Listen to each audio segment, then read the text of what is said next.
तो आखिरकार खेसारी लाल यादव का इस साल का सबसे तगड़ा हिट होली सॉन्ग आ रहा है। जी हाँ, खेसारी लाल यादव का आप सभी के बीच में यह सबसे हिट सॉन्ग होने वाला है। सबसे पहले इस गाने की टाइटल की बात करें तो फुरु फुरु करे अंगवा। जी हाँ, फुरु फुरु करे अंगवा खेसारी लाल यादव के इस गाने का टाइटल रखा गया है। बात करें इसमें राइटर की तो इस गाने को लिखा है अखिलेश कश्यप ने। जी हाँ, अखिलेश कश्यप ने इस गाने को लिखा है और म्यूजिक दिया है अनुराग राजा। जी हाँ, अनुराग राजा ने इसमें म्यूजिक दिया है। इस गाने में वॉइस की बात करें तो खेसारी लाल यादव जी के साथ में गाई है शिल्पी राज। जी हाँ, खेसारी लाल यादव और शिल्पी राज ने दोनों मिलकर इस गाने को गाया है। रहा बात एक्टर का तो वानू डी ग्रेट। जी हाँ, वानू दी ग्रेट को लिया गया है जो कि खेसारी लाल यादव के फिलहाल में शायद होली सॉन्ग में पहली बार काम करने वाली है। रहा बात चैनल की तो आ रहा है अपर्णा फिल्म्स। जी हाँ, अपर्णा फिल्म्स यूट्यूब चैनल पे आप सभी को वीडियो सॉन्ग सुनने देखने को मिलेगा। और सबसे बड़ी बतला दूं कि जो राइटर गाने को लिखे हैं यानी कि अखिलेश कश्यप ने लिखा है तो उनका ही चैनल से आ रहा है। जी हाँ, ये उनका शायद सेकेंड चैनल है।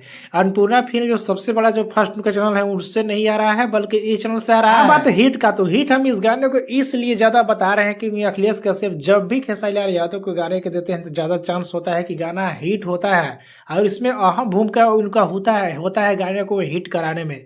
और सबसे बड़ी बात है कि हमेशा कॉमेडी टाइप का फनी टाइप के गाने को लिखते हैं तो इस गाने को भी वैसा ही बनाया गया है। खेसारी लाल यादव की इस गाने को सुनने देखने के लिए आप लोग कितना एक्साइटेड हैं नीचे कमेंट में बताना ना भूलें। और कल ही आ रहा है। जी हाँ, कल ही आप सभी के बीच में रिलीज कर दिया जाएगा।